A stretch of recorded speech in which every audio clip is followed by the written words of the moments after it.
તો પરમ દિવસે અમે લોકો રિવરફ્રન્ટ જ્યારે બેસવા ગયા હતા, તો જે એક સ્પેશિયલ વ્યક્તિ મને મળવા આવ્યું હતું. તો એમને છે ને અમે આઈસ્ક્રીમ મંગાવી હતી.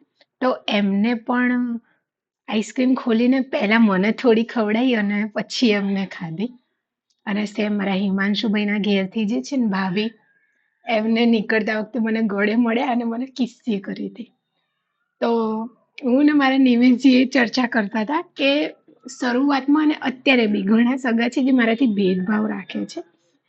ઇવન એક બે જણા તો એવા છે કે હું એમની જોડે બેઠી ને તે લોકોને મોઢું દબાઈને બેઠેલા જોયેલા છે. મને ખબર નહીં શા માટે, શું હશે, રામ જાણે. પણ બધા એક જેવા નથી. અને બહુ પ્રેમ છે લોકોમાં, લાગણીઓ છે. કેટલાક ચંદ લોકો હોય એ બધાને હવે ધ્યાન નહીં દેવાનું. હું પણ નહીં દઉં, તમારા જીવનમાં પણ આવા હશે. જરૂરી નહીં કે બીમારીનો જ ભેદભાવ, બીજા ઘણા બધા એમનું ચાલતું હશે, નાનું મોટું, હા તે ઇગ્નોર કરવાના. અને જે આપણને ચાહે છે, પ્યાર કરે છે, બસ એમને યાદ કરવાના અને ખુશ થવાનું મારી જેમ.